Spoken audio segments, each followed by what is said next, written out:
Last class में हमने nuclear fission के बारे में पढ़ा था, ठीक है।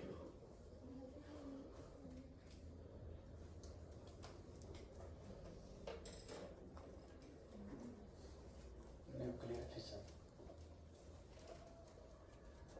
ये न्यूक्लियर फिजन होता क्यों था? न्यूक्लियर फिजन है क्या sir? Splitting of heavy nucleus into lighter nucleus, ठीक है। फिजन क्यों होता था? Binding energy per nucleon increase करने के लिए। भाई बाइंडिंग एनर्जी पर न्यूक्लियन ज्यादा होगा तो स्टेबिलिटी ज्यादा होगा, ठीक है। बाइंडिंग एनर्जी ज्यादा होगा, ये क्या क्राइटेरिया नहीं था? बाइंडिंग एनर्जी पर न्यूक्लियन, ठीक है। एक दो फैमिली है, एक फैमिली में 5 मेंबर है, एक फैमिली में 15 मेंबर है। दोनों ही फैमिली की मंथली इनकम है 5 लाख। तो कौन सी फैमिली ज्यादा अच्छे से लाइफ लिविंग स्टैंडर्ड होगा? जो 5 मेंबर है, ठीक है। अच्छा, और न्यूक्लियर फिशन में हमने पहला फ्यूल जो लिया था, न्यूक्लियर फ्यूल, यूरेनियम लिया था। तो कल हमने यहाँ पे 92U235 उस पर एक स्लो मूविंग न्यूट्रॉन का बम्बार्डमेंट करवाया, ठीक। आ जाओ, slow moving neutron, slow moving neutron. तो ये दो तरीके से ब्रेक होगा, या तो ये बेरियम और क्रिप्टॉन में ब्रेक होकर 3 न्यूट्रॉन को रिलीज करेगा और 200 मेगा इलेक्ट्रॉन वोल्ट की एनर्जी, या तो जीनॉन और स्ट्रोंशियम में ब्रेक होके 2 न्यूट्रॉन को रिलीज करेगा और 200 मेगा इलेक्ट्रॉन वोल्ट की एनर्जी को रिलीज करेगा, ठीक है। ओके, चलो। तो इन दो रिएक्शन, अब कोई हम कंट्रोल नहीं कर पाते थे कि बैरियम क्रिप्टॉन में टूटेगा कि जीनॉन और स्ट्रोंशियम में टूटेगा, ठीक है। हाँ, लेकिन ये पता था कि सर अपने को रिलीज होने के बाद 200 मेगा इलेक्ट्रॉन वोल्ट की एनर्जी मिलने वाली है। मैंने बोला था ऑन एन एवरेज 2.5 न्यूट्रॉन मिलेंगे, ठीक है। दूसरा मैंने क्या बताया था? मास में कमी कितनी आती थी? 0.1%, और वही किसमें कन्वर्ट हो जाता था? एनर्जी, ठीक है। और थर्ड मैंने क्या लिखवाया था? Third point, kinetic energy. जो रिलीज एनर्जी है वो kinetic energy of the product के फॉर्म में हमें मिलती थी, ठीक है। ये अपना न्यूक्लियर फिशन था। फिर हमने कुछ सिमुलेशन दिखाए थे आपको, ओके। अब ये जो न्यूट्रॉन रिलीज हुए ये क्या है? ये दोनों ही फास्ट मूविंग न्यूट्रॉन है। क्या है? Fast moving neutron. इन्हीं न्यूट्रॉन्स को हम, यही न्यूट्रॉन फिर से जाके यूरेनियम पे अटैक करते थे तो एक चेन रिएक्शन स्टार्ट हो जाती थी, ठीक है। अच्छा, इन फास्ट मूव, अब आपने तो पढ़ा था स्लो मूविंग न्यूट्रॉन को अटैक करना चाहिए, हाँ, इसको भी स्लो करवाएंगे ना मॉडरेटर का यूज करके, ठीक है। मॉडरेटर के रूप में हम किसका यूज करते थे? Heavy water. और एक्सेस न्यूट्रॉन को एब्जॉर्ब करने के लिए क्या यूज करते थे? कैडमियम रॉड, ठीक है। अच्छा, अब ये जो फास्ट मूविंग न्यूट्रॉन है, जैसे फॉर एग्जांपल अगर मैं बोलूं इस दीवार में एक बॉल को मारो, ठीक है, बॉल लेके आओ और मारो तेजी से, ठीक है, तो बाउंस बैक करेगा। मैंने यहाँ पे एक मैट्रेस लगा दिया, गद्दा लगा दिया, ठीक है, फिर बोला अब मारो, क्या उतनी ही स्पीड से बाउंस बैक करेगा? नहीं करेगा ना। तो जो गद्दा है वो किसका काम कर रहा है? मॉडरेटर का। स्पीड को क्या कर दिया उसने? स्लो डाउन कर दिया। सिमिलर मैनर पे यहाँ पे हैवी वाटर किसका काम करता है? मॉडरेटर का, ठीक है, मॉडरेटर का। अब मैंने बोला था ये जो चेन रिएक्शन स्टार्ट हो गई, इसको अगर मैं कंट्रोल कर लूं by using control rods, moderator, ठीक है, कूलेंट, तो क्या बोलेंगे उसको? ठीक है। अच्छा, अब पावर जनरेशन फॉर एग्जांपल मान लो अगर मैंने बोला मुझे 100 वॉट का पावर चाहिए, तो मुझे कितना यूरेनियम बर्न करना पड़ेगा? कितना यूरेनियम फ्यूल की रिक्वायरमेंट होगी? बात समझ पा रहे हो? हाँ, ठीक। तो पहले तो ये जो चेन रिएक्शन है इसके बारे में थोड़ा सा मैंने कल बोला था, उसको लिख लेना था आपको, ठीक है। वो मैंने पीडीएफ सेंड किया था ना, ये इमेज सेंड किया था कि नहीं? ठीक, चलो। तो चेन रिएक्शन के बारे में लिखो, फिर फिजन रेट बताता हूँ। चेन रिएक्शन, चलो, चेन रिएक्शन क्या होती थी? आपको लिखवाया था ना, व्हेन स्लो मूविंग, लिखो लिखो लिखो, ये हम एज ए फ्यूल यूज करते हैं न्यूक्लियर रिएक्टर में। आप लोगों ने आइसोटोप्स देखे होंगे यूरेनियम को, U238, सुना सुना लग रहा है? हाँ स्मीरा, नहीं सुना लग रहा है? U238, यूरेनियम 238, यूरेनियम की क्या है? आइसोटोप्स हैं, ठीक है। अच्छा, U238 नॉन फिसाइल होता है, ठीक है। नॉन फिसाइल का मतलब ये फिजन रिएक्शन, फिजन तो होता है लेकिन आगे ये प्रोसेस को कंटिन्यू नहीं कर पाता है, ठीक है। ये चेन रिएक्शन को सपोर्ट नहीं करता, ठीक है। लिख लेना नोट करके यहाँ पे नीचे, U238 is non fissile, meaning it cannot support chain reaction. It cannot support chain reaction. देखो अब इसके पीछे की कहानी क्या है, ये चेन रिएक्शन क्यों सपोर्ट नहीं करता है। यूरेनियम 238 का आइटम लिया, उसके न्यूक्लियस पे थर्मल न्यूट्रॉन, मतलब ये जो न्यूट्रॉन है, यू एक न्यूट्रॉन को बम्बार्ड करवाते थे, उस थर्मल न्यूट्रॉन को उसके न्यूक्लियस पे बम्बार्ड करवा, ठीक है। तो जो सेकेंडरी न्यूट्रॉन रिलीज हुए, उसके पास उतनी एनर्जी नहीं होती थी कि वो आगे जाके बम्बार्ड कर पाए, समझ रहे हो। आगे वो चेन रिएक्शन को, मतलब आपने एक न्यूट्रॉन तो लिया, आपने एनर्जी दी, ठीक है, एनर्जी दी, उसको जाके बम्बार्ड किया, ठीक है। अब जो सेकेंडरी न्यूट्रॉन रिलीज हुआ, उसके पास इतनी एनर्जी नहीं थी कि वो आगे चेन रिएक्शन को क्या कर पाए, कंटिन्यू, तो हमें एडिशनल एनर्जी देनी पड़ रही थी, ठीक है। इसलिए यूरेनियम 238 को हम, फिजनेबल तो है लेकिन फिसाइल नहीं है, ठीक है, फिजन तो होता है नो डाउट, लेकिन ये चेन रिएक्शन को सपोर्ट नहीं करता है। उसमें लिखा हुआ एक फास्ट ब्रीडर रिएक्टर, मतलब वहां पे जो न्यूक्लियर रिएक्शन हो रही है, उसमें प्रोडक्ट में काफी सारे न्यूट्रॉन और काफी सारे प्रोडक्ट्स बन रहे हैं, ठीक है, वो खुद ही रिलीज करता चला जा रहा है, ठीक है, उसको अदर्स एक्सटर्नल किसी हेल्प की जरूरत। न्यूक्लियर रिएक्टर में पहली चीज तो क्या होती है, फ्यूल ही होती है सर, फर्स्ट तो फ्यूल ही होता है। फ्यूल पे हमने क्या किया, न्यूट्रॉन का बम्बार्डमेंट करवाया, सेकेंडरी न्यूट्रॉन निकला, वो जाकर फिर से यूरेनियम पे ही अटैक किया, ठीक है। तो ऐसे एक चेन रिएक्शन स्टार्ट हो गई। अब उस चेन रिएक्शन को कंट्रोल करने के लिए हमने क्या यूज किया था, control rod to absorb the excess neutron. वो जो फास्ट मूविंग न्यूट्रॉन है, उसको स्लो डाउन करने के लिए क्या यूज किया था हमने, मॉडरेटर, हैवी वाटर, वो गद्दा याद करो, दीवार पे गद्दा लगा दिया, आप बॉल को मारो, उतनी स्पीड से वापस नहीं आएगा, ठीक है। और फिर उसके बाद कूलेंट किया, भाई जब फ्यूजन हो रहा है तो excess amount of energy use होती थी, रिलीज होती थी। देखो कल मैंने दिखाया था आपको, शेरेंको रेडिएशन में आपको दिखा रहा था ना, वाटर यूज किया था, ओके, वहां हैवी वाटर वो दोनों तरह से काम कर रहा था, वो मॉडरेट भी कर रहा था। मिनरल रिसोर्सेज सबसे ज्यादा कहां पे है, अफ्रीका में, ठीक है, तो कंट्रोल जो पावर में वही कंट्रोल कर रहा है, ठीक है। चल अब ये जो मिनरल रिसोर्सेज एक्सट्रैक्ट करोगे, यूरेनियम ऐसे तो है नहीं कि मिल जाएगा अपने को, यूरेनियम कितना रेडियो एक्टिव है, अगर आप उसको टच भी कर लो, मैंने क्या बोला था कल, अगर एक्सपोजर में रख दिया जाए आपको 9 to 15 डेज में आप डेड हो जाओगे। तो उसको प्रोसेस करने के लिए भी अर्थ को, रिसोर्सेज को बिल्कुल एक्सप्लॉइट मतलब कर रहे हो ना। अब से ईवी हो गया, बोलते हैं इको फ्रेंडली है, एनवायरमेंट फ्रेंडली, जो भी बोल रहे हैं, ठीक है। भाई लिथियम जहां से निकाल रहे हो ना, वो बच्चे बिल्कुल बेयर हैंड से निकालते हैं अफ्रीका में, उनके हाथ देखोगे तो बिल्कुल ये सब स्किन्स गायब है उनके, क्यों, क्योंकि एक वक्त का खाना मिल सके उनको, पानी भी वो बिल्कुल खराब पीते हैं, ठीक है।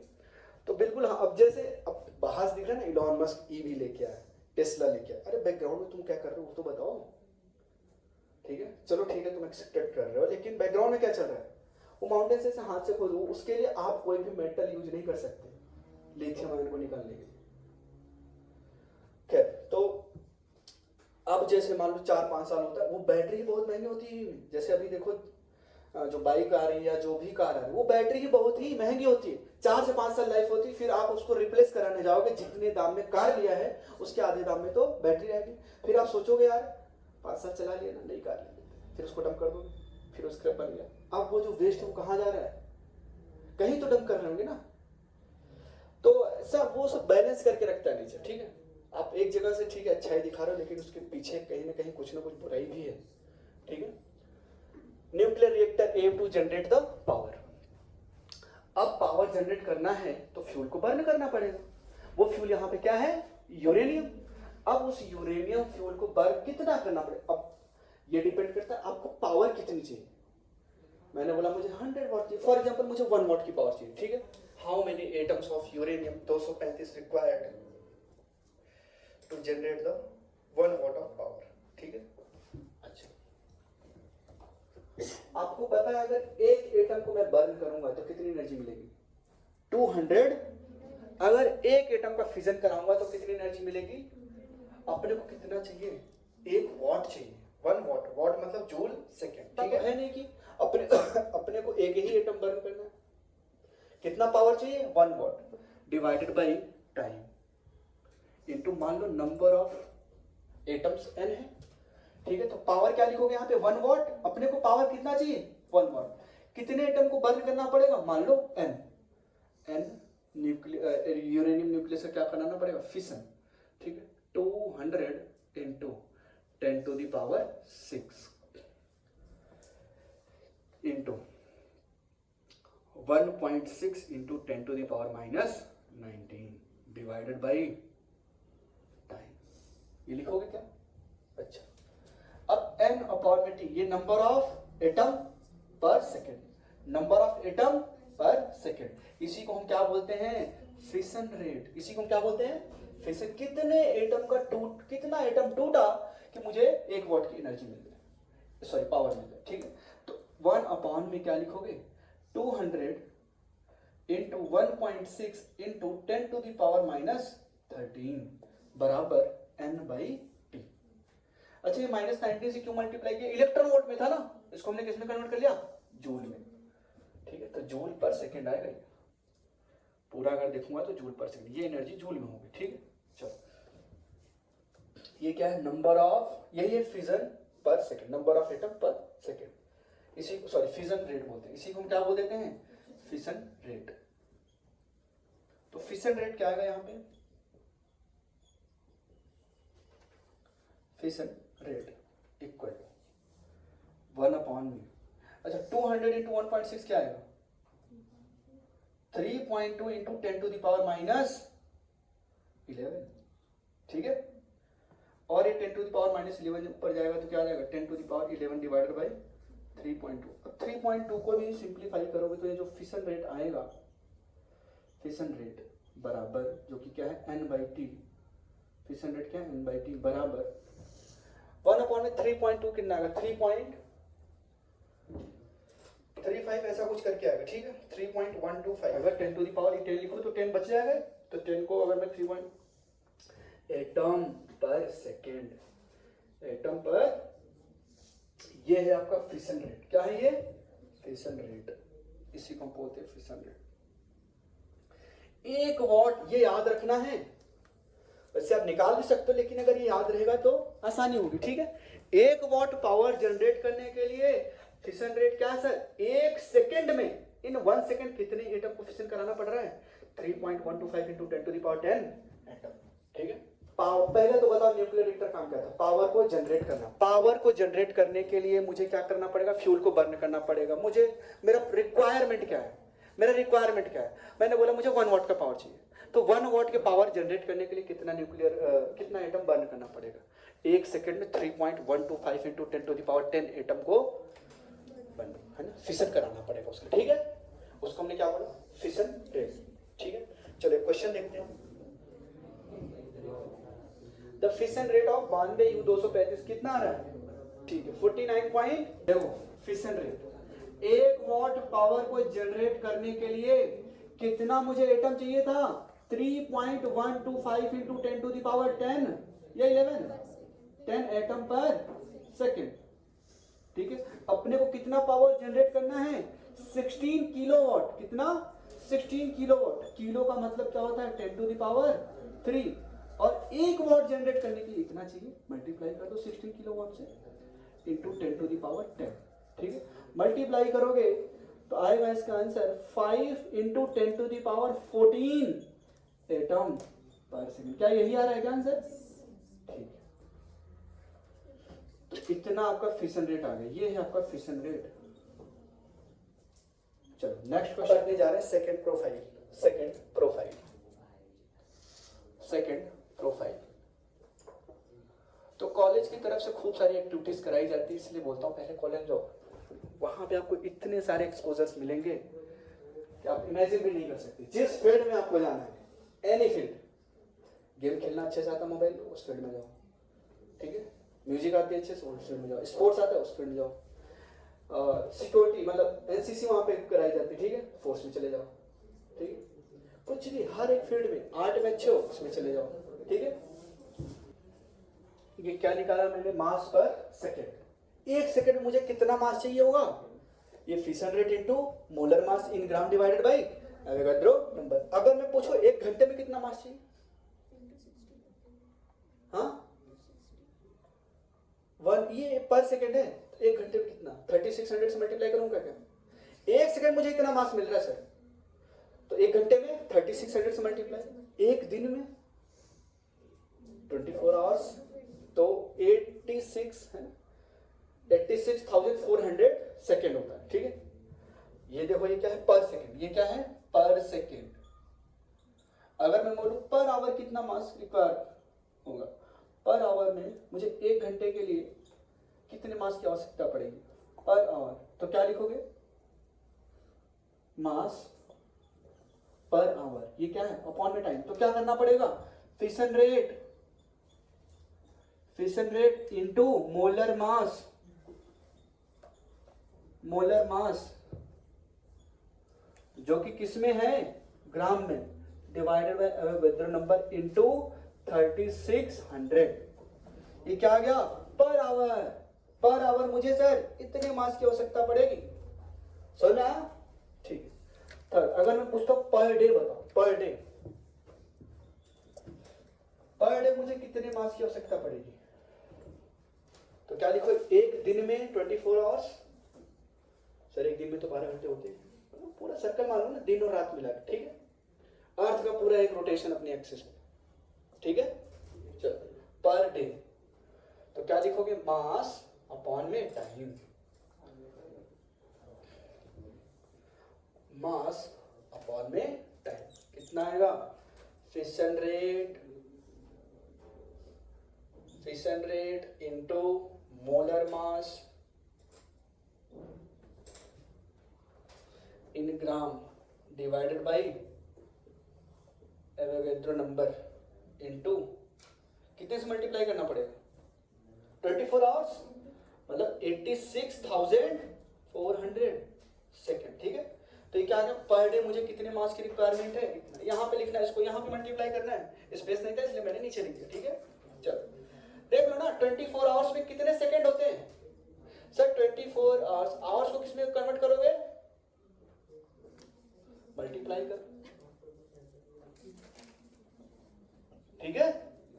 या एक दिन में 24 one day equal to 24 hours, समझ में। अगर कोई पूछेगा 1 सेकेंड में तो ये लगा देना, 1 घंटे पूछे तो 3600, 2 घंटे पूछे तो 2 × 3600, ठीक है। तो ऐसे आप लोग कर लेना, ठीक है। चलो एक क्वेश्चन करते हैं, इतने मेगावाट पावर को जनरेट करने के लिए पर डे जनरेट करना है, तो मुझे कितने ग्राम यूरेनियम की आवश्यकता है ये बताओ। कितना पावर जनरेट करना है 10 मेगा, 1 वाट पावर जनरेट करने के लिए कितने एटम चाहिए थे, पहले तो फिशन रेट निकालेंगे ना भाई, मास पूछ रहा है पर डे, मास पर डे पूछ रहा है सर, मास अपॉन में टाइम बराबर fission rate into molar mass divided by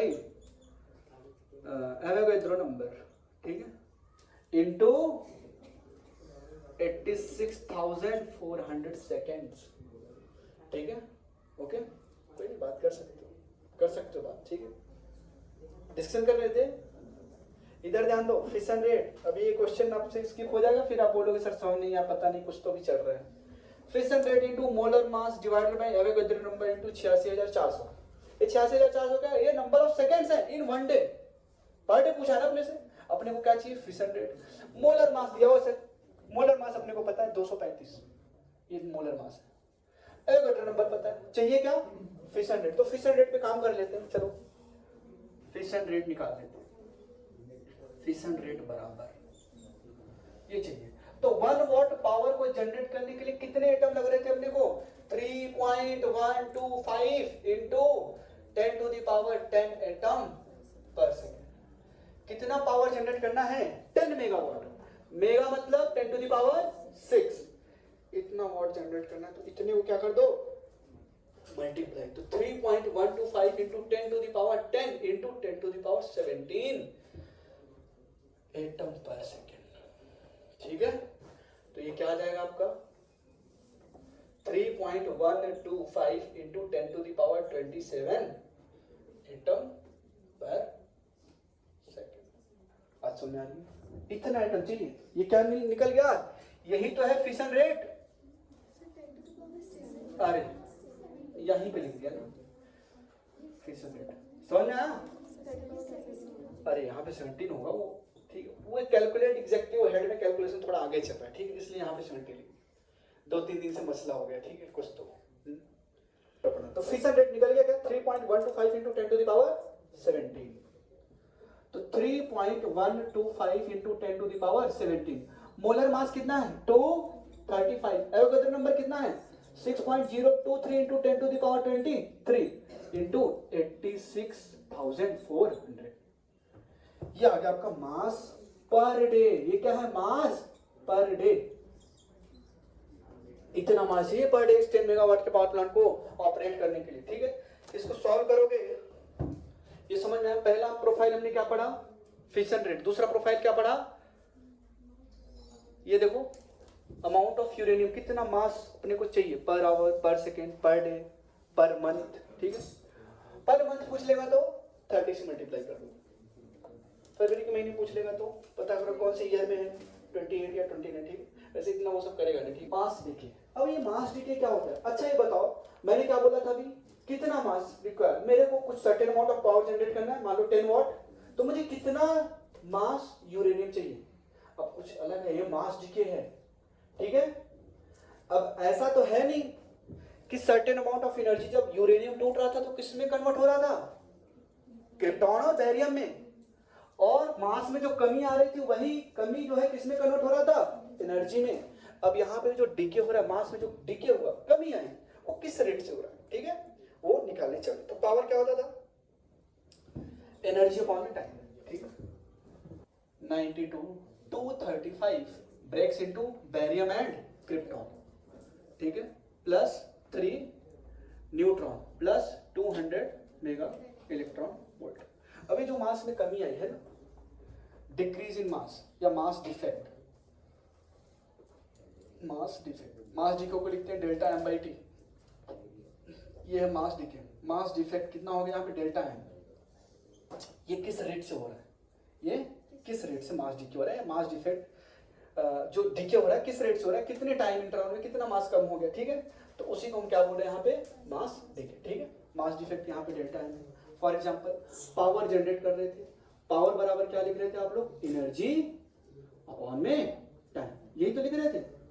अच्छा ये जो एनर्जी रिलीज हुई थी, मास डिसअपियर होता है, एनर्जी अपीयर, मास में जो कमी आई डेल्टा एम, और एनर्जी के लिए Einstein mass energy relation divided by T. ये डेल्टा एम अपॉन में टी क्या है, यही तो मास डीके है, इसी को हम क्या बोलते हैं, मास डीके। तो अगर मैं यहां पे लिखूं mass decay delta M by T बराबर पावर अपॉन में सी स्क्वायर, ये आ गया, ठीक है, पावर अपॉन में सी स्क्वायर, ये है मास डीके, ठीक है। नोट डाउन करो। तो अभी अभी आपने पढ़ा मास डीके, मास डीके मतलब डेल्टा एम बाई टी, क्या पढ़ा आपने, पावर अपॉन में सी स्क्वायर। पावर कितना दिया हुआ है 1000 किलोवाट, किलो किसमें कन्वर्ट करोगे 10⁻³ तो वाट हो जाएगा, किलोवाट को वाट में कन्वर्ट कर लिया। सी की वैल्यू कितनी होती है 3 × 10⁸ का होल स्क्वायर। तो क्या ये मास डीके पर सेकेंड आया, ये मास डीके क्या है पर सेकेंड, 10⁻6 और नीचे 9 है, ठीक है। तो 1/9 इंटू 10⁻−10 आ गया क्या।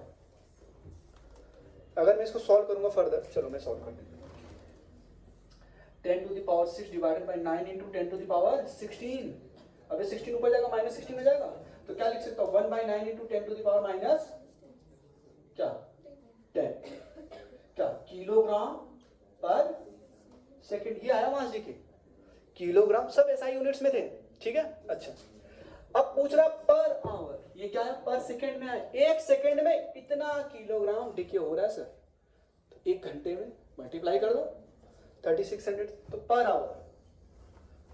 पर पर आवर पूछा है, तो क्या लिखोगे, डेल्टा एम अपॉन में डेल्टा टी पर आवर जो आएगा वो कितना आएगा,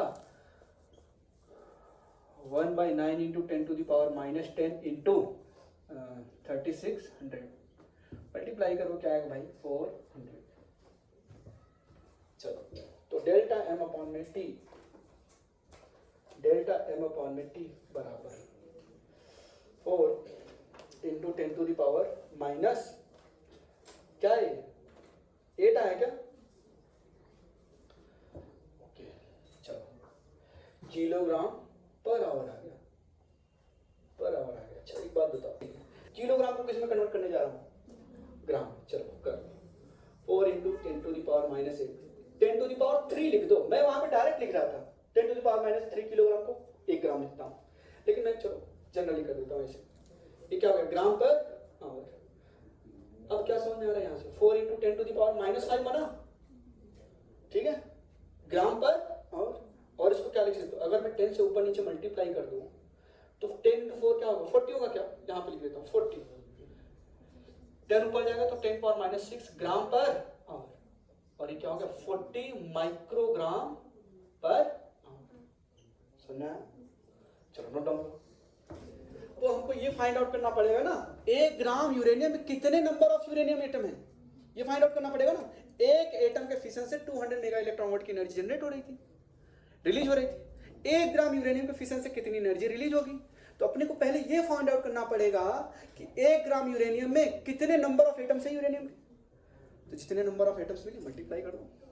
बात समझ आई, समझ आई, ये प्रोफाइल नंबर, ये वेराइटी प्रोफाइल का मतलब होता है वेराइटी ऑफ द क्वेश्चन, कितने वेराइटी क्वेश्चन आपको मिल सकते हैं, ठीक है। फिशन ऑफ 1 यूरेनियम एटम, कितनी एनर्जी रिलीज हो रही थी, 200 मेगा इलेक्ट्रॉन वोल्ट, ये इतनी एनर्जी रिलीज हो रही थी, यही है अपनी क्यू वैल्यू, और एनर्जी रिलीज हो रही थी in the form of kinetic energy of product, ठीक है। अब अपने से पूछ रहा भाई क्वेश्चन अपना ये है, 1 ग्राम यूरेनियम 235 के फिशन से कितनी एनर्जी रिलीज होगी, कितनी एनर्जी रिलीज होगी, ये है क्वेश्चन अपना। तो कैसे निकालोगे, व्हाट्सएप लैंग्वेज में लिख लेना आप लोग, ठीक है। चलो देखो कैसे करेंगे, अब वही मोल कॉन्सेप्ट, मोल कॉन्सेप्ट लगाओ यहां पे, number of atoms find out करने sir, number of atom of uranium 235 in 1 gram of uranium, ठीक ठीक।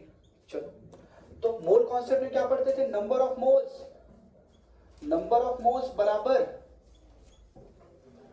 हाँ mass in gram, mass in gram divided by molar mass equal to number of atoms divided by Avogadro number. अपने को number of atom चाहिए तो इसको multiply करो इधर, तो number of atoms equal to number of atoms equal to Avogadro number into mass in gram, mass in gram divided by molar mass, molar mass, ठीक है। चलो तो एवोगैड्रो नंबर पहले बताओ, मास इन ग्राम कितना, 1 ग्राम है क्या, मोलर मास कितना है 235 ग्राम है क्या, एवोगैड्रो नंबर कितना है 6.023 इंटू 10⁻23। इतने नंबर ऑफ एटम्स मिले, इतने नंबर ऑफ एटम्स मिले। अब बोल रहा है 1 ग्राम यूरेनियम के फिशन में कितनी एनर्जी रिलीज होगी, तो अपने को पता है मल्टीप्लाई कर दो, तो energy release, energy release due to fission of, due to fission of 1 gram uranium 235 क्या आएगा, एक एटम के फिशन से 200 मेगा इलेक्ट्रॉन वोल्ट की एनर्जी रिलीज हो रही थी, और नंबर ऑफ एटम पता चले मल्टीप्लाई कर दो, ये नंबर ऑफ एटम्स है, एक एटम के फिशन से 200 मेगा इलेक्ट्रॉन वोल्ट, इतने एटम से मल्टीप्लाई कर दो, ठीक है। तो क्या आ जाएगा आपका, ये ग्राम से ग्राम कैंसिल, तो ये नंबर ऑफ एटम है भाई 1/235 into 6.023 into 10⁻23 ये नंबर ऑफ एटम्स है इंटू 200 मेगा इलेक्ट्रॉन वोल्ट। तो आपको याद हो मैंने बाइंडिंग एनर्जी पर न्यूक्लियन का कर्व बनाया था। इधर क्या था मास नंबर और इधर क्या था binding energy per nucleon, binding energy per nucleon. ठीक, इसका कर्व कुछ ऐसे बनाया था मैंने, कुछ ऐसे बनाया था। सबसे ज्यादा बाइंडिंग एनर्जी पर न्यूक्लियर किसकी थी? आयरन की। ठीक है, आयरन। ठीक है, यहां पे क्या थे? लाइटर न्यूक्लियर थे क्या? 1s2 1s3, यहाँ पे आपके लिथियम, ऑक्सीजन, कार्बन ऐसे करके थे। ठीक है, और फिर आगे यूरेनियम हो गया। लाइटर न्यूक्लियाई क्या करते थे? फ्यूजन, फ्यूज करके कहाँ पहुंचते थे? यहाँ पे इस रीजन में। तो बाइंडिंग एनर्जी पर न्यूक्लियर बढ़ गई। ये क्या करते थे? फिशन, हैवियर न्यूक्लियाई में क्या होता था? फिशन, ये टूट के यहाँ पे पहुंचते थे तो स्टेबल हो जाते थे। बस समझ आ रही? अच्छा, एनर्जी दोनों ही प्रोसेस में रिलीज होती है, फ्यूजन में भी और फिशन में भी। ओके, तो फ्यूजन का मतलब क्या है? It is the phenomena of fusing two lighter atom into heavier atom. ठीक है, दो छोटे छोटे एटम्स को लिए और उसको फ्यूज कर दिया तो क्या बन गया? Heavier nucleus. इसी को हम क्या बोलते हैं? फ्यूजन। ठीक है, तो न्यूट्रिनो प्लस 0.42 मेगा इलेक्ट्रॉन, ये सब याद करने की जरूरत नहीं है। ठीक है, ये सब याद करने की जरूरत नहीं है कि यहाँ पे कितना रिलीज हो रहा है एनर्जी। अच्छा, अगर मैं 1s2 प्लस 1 ड्यूट्रॉन को अगर मैं फ्यूज कराऊं तो क्या बनेगा? अपने को मान लो अपने को मिल गया टाइट्रियम प्लस एक न्यूट्रॉन मिल गया। ठीक है, और उसके करस्पॉन्डिंग एनर्जी रिलीज होगी। ओके,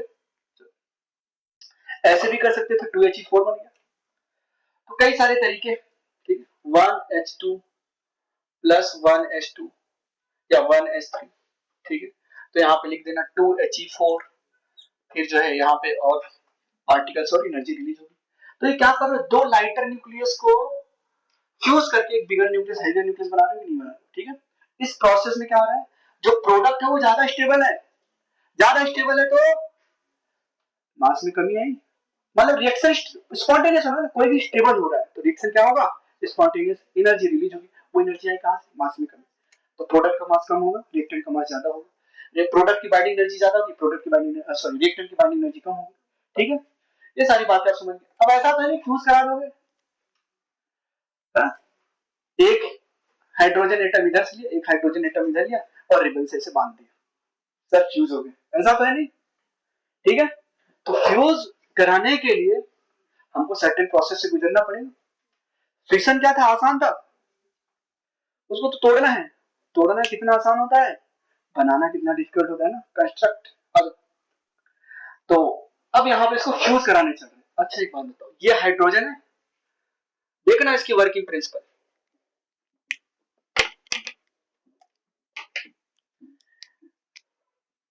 ये हाइड्रोजन है, हाइड्रोजन के पास सिर्फ और सिर्फ क्या है? प्रोटॉन है, ये 1h1। ये भी हाइड्रोजन है, सिर्फ और सिर्फ क्या है इसके पास? प्रोटॉन है। ओके, चलो फ्यूज करा दोगे? ये भी पॉजिटिव, ये भी पॉजिटिव, कराओ fuse. Coulombic force of repulsion. ठीक है, इतना ज्यादा कूलम्ब, पॉजिटिव पॉजिटिव को फ्यूज कैसे करा दोगे? रिपल करेंगे ना, Coulombic force of repulsion produce करेंगे। लेकिन आपने देखा है पॉजिटिव चार्ज को रिपेल करता था। न्यूक्लियस पॉजिटिवली चार्ज था, अल्फा पार्टिकल को बम्बार्ड कर रहा था। अल्फा पार्टिकल आया तो न्यूक्लियस के पास आके फिर वो यूटर्न ले लिया सर उसने। ठीक है, 180 डिग्री पे वापस चला गया। तो जितनी काइनेटिक एनर्जी अल्फा पार्टिकल के पास थी वो सारी की सारी किस में कन्वर्ट हुई? Potential energy. अच्छा, वो जो अल्फा पार्टिकल आ रहा था क्या इलेक्ट्रोस्टैटिक फोर्स ऑफ रिपल्सन के अगेंस्ट आ रहा था क्या? फोर्स फील्ड के अगेंस्ट आ रहा था क्या? तो जाहिर बात है एक टाइम पर उसकी वेलोसिटी जीरो होने वाली है। अच्छा, तो सर फ्यूज कैसे कराएंगे? जो यहाँ पे कोलम्बिक बैरियर होता है, ठीक, कोलम्बिक कोलम्बिक बैरियर, बैरियर समझ रहे हो ना कि कितना रिपल्सन दे सकता है? जो कोलम्बिक बैरियर है उसी को ब्रेक कर दो। ठीक है, ये मैक्सिमम रिपल्सन कितना, जितना भी दे पा रहा है इतनी ज्यादा इसको एनर्जी दे दो, एटम को इतनी ज्यादा एनर्जी दे दो जब तक वो रिपेल करेगा उससे पहले वो जाके टकरा जाए, ठीक है, फ्यूज हो जाए, ठीक है। वो रिपेल तो कर रहा है, कुछ ना कुछ तो रिएक्शन टाइम होगा, उस कूलम्बिक बैरियर को ही तोड़ दो। रिपल्सन दे रहा है, ठीक है, तो जो कूलम्बिक बैरियर को तोड़ने के लिए जो एनर्जी देनी पड़ेगी अपने को, जो एनर्जी देनी पड़ेगी वो 200 किलो इलेक्ट्रॉन वोल्ट एनर्जी देनी पड़ेगी। ये है कूलम्बिक बैरियर, ठीक है। इतनी एनर्जी दे दो एटम को, इसको तोड़ देगा कूलम्बिक, जो रिपल्सन दे रहा है ना वो तोड़ देगा, वो रिपल्स होने से पहले ही जाके इसमें फ्यूज हो जाएगा, ठीक है, ओके, फ्यूजन हो गया। अब इतनी एनर्जी आएगी कहां से? इतनी एनर्जी आने के लिए इलेक्ट्रॉन को क्या, या जो एटम है उसको क्या करना पड़ेगा? टेम्परेचर बढ़ाना पड़ेगा। अब उसको बढ़ाने के लिए टेम्परेचर कितना चाहिए? तो ये रिपेल करेंगे, पॉजिटिव पॉजिटिव रिपेल कर रहे हैं, इसको ओवरकम करने के लिए मुझे एनर्जी इतनी ज्यादा देनी पड़ेगी एटम न्यूक्लियस को। अब ये एनर्जी आएगी कहां से? टेम्परेचर। और टेम्परेचर आप लोग कुछ बच्चों ने थर्मल पढ़ा है थोड़ा सा, केटीजी नहीं पढ़ा है किसी ने ना, तो केटीजी में एक रिलेशन होता है, थर्मल एनर्जी बराबर 3/2 के टी। ये है कूलम्बिक बैरियर। अगर मैं इसको यहाँ पे पुट करूं 200 किलो इलेक्ट्रॉन वोल्ट बराबर, अब किलो इलेक्ट्रॉन वोल्ट को किसमें कन्वर्ट कर लेना? जूल में। एक इलेक्ट्रॉन वोल्ट में कितना जूल होता है? 1.6 into 10 to the power minus 19 joule बराबर 3/2 के। यहाँ पे क्या है? ये बोल्ट्जमैन कांस्टेंट है। क्या है ये? बोल्ट्जमैन कांस्टेंट, बोल्ट्जमैन कांस्टेंट, ठीक है। ये बोल्ट्जमैन कांस्टेंट, बोल्ट्जमैन कांस्टेंट की वैल्यू लगाओगे और फिर टेम्परेचर को कैलकुलेट करोगे, तो जो टेम्परेचर यहाँ पे आया वो आया 10 to the power 9 kelvin, 10 to the power 9। समझ में आया? सर ये पॉजिटिव पॉजिटिव है, ये रिपेल कर रहे हैं, तो इनका कूलम्बिक बैरियर हो, भाई रिपल्सन बोलते हैं ना, तो मैक्सिमम कितना रिपल्सन लगा सकते हो? मैं उसी बैरियर को ही ब्रेक कर दे रहा हूँ। देखो एनर्जी इतनी ज्यादा इसको काइनेटिक एनर्जी देती है जाके, जब तक रिपेल करते उसको ओवरकम कर, ठीक है, ओके। भाई रिएक्शन टाइम होता है ना, अब वो रिएक्शन टाइम को ही कम, मतलब और कम, मतलब उस रिएक्शन टाइम के पहले वो जाके टकराएंगे, ठीक है। फॉर एग्जांपल एक्सीडेंट ऐसे ही तो होता है, रिएक्ट करने से आप रिएक्शन टाइम ही नहीं बचा आपके पास, ठीक है। अब रोड पे आ रहे हो, अचानक से सामने से बाइक आ गई, आपके पास रिएक्शन टाइम नहीं बचा, देखो अभी वहां पे चलेंगे, ठीक, यही होता है, ठीक, एक जगह से दूसरी जगह लिंक हो गया, पता नहीं कैसे, ठीक, खैर रिएक्शन टाइम से पहले इसने ओवरकम कर दिया और फ्यूज हो गया। अब इसको फ्यूज करने के लिए कितनी अपने को टेम्परेचर चाहिए? अर्थ पे इतना टेम्परेचर पॉसिबल ही नहीं, अर्थ पे इतना टेम्परेचर, इसलिए न्यूक्लियर फ्यूजन अर्थ पे, मतलब लोग ट्राई कर रहे हैं, रिसर्च कर रहे हैं, इतना टेम्परेचर अभी क्रिएट नहीं करता, ठीक है। ये टेम्परेचर मिलता कहां पे? सन में। सन में हाइड्रोजन और हीलियम भी तो है, ये सब रिएक्शन कहां होती है? सन। जो एनर्जी आ रही है वो यही हो रहा है सन में, सन का जो सरफेस टेम्परेचर बहुत ज्यादा है, ठीक है, तो ये रिएक्शन पॉसिबल कहां पे? सन में, ठीक है, अर्थ पे कहीं भी नहीं होती, ठीक है। तो लोग बोलते हैं, जैसे एक एडवर्ड टेलर करके साइंटिस्ट थे, जब ये एटॉम बम बन रहा था, जे रॉबर्ट ओपेनहाइमर ने बना था, तो एडवर्ड टेलर थोड़ा सा एडवांस थे पढ़ने में, वो रॉबर्ट ओपेनहाइमर उनके सामने कुछ भी नहीं थे, उनकी जो मैथमेटिक्स थी और उनकी जो फिजिक्स थी बिल्कुल एक्स्ट्राऑर्डिनरी थी, ठीक है। तो उन्होंने बोला कि हम हाइड्रोजन बम बनाते हैं, तो फिर थोड़ा सा हाइड्रोजन बम बनाने के लिए बोला कि हम दो एटम्स को फ्यूज करेंगे, तो फ्यूज करने के लिए जो एनर्जी चाहिए वो एनर्जी लाओगे कहां से? रीजनिंग पूछा वो, भाई फ्यूज करने की वो एनर्जी लाओगे कहां से? मतलब उसके लिए फिर हमें एक एटम बम चाहिए, तो बोला अल्टीमेटली अपने को एटम बम बनाना पड़ेगा ना, तो पहले एटम बम बना लेते हैं, फिर तुम्हारा हाइड्रोजन बम बना देंगे। अभी तक हाइड्रोजन बम बना नहीं, ठीक, समझ में आया? फ्यूजन क्या होता है? दो लाइटर न्यूक्लियाई का जोड़ना, जब जुड़ते हैं तो एनर्जी का रिलीज हो, चाहे फ्यूजन हो चाहे फ्यूजन हो, दोनों ही प्रोसेस में एनर्जी रिलीज होगी। मास में कमी आई, यहाँ मास ज्यादा था, जो मास डिसअपियर है वही एनर्जी में, बाइंडिंग एनर्जी ऑफ प्रोडक्ट ज्यादा होगा क्योंकि प्रोडक्ट ज्यादा स्टेबल है, रिएक्शन स्पॉन्टेनियस, ठीक है, बात समझ गए? यही है अपना। देखो जब न्यूक्लियर फिशन होता था तो mass of product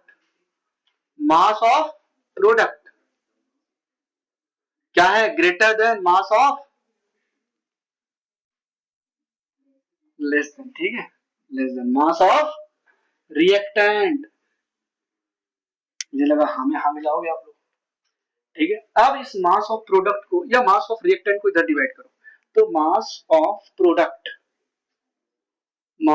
product is divided by mass of reactant, mass of reactant, ये क्या होगा, लेस देन 1, ठीक है। और रिएक्टेंट में क्या होता था, पेरेंट न्यूक्लियस, प्रोडक्ट में क्या होता था, डॉटर न्यूक्लियस, ठीक है, लेस देन 1, ठीक है। चलो, ये बहुत ही अच्छा जवाब है। और ये बताओ क्या है, fusion reaction takes place at high temperature because kinetic energy is high enough to overcome the coulombic repulsion between the nuclear, बिल्कुल करेक्ट है। यहां बताओ फर्स्ट ऑप्शन, ठीक है। चलो, रीनीट देखो, नीट में तो एक आया हुआ क्वेश्चन 2024 में हमने करा रखा है, रीनीट के भी देख लेते, ठीक है। Water is used as coolant, water is used as coolant, water is used as coolant in nuclear reactor, in nuclear reactor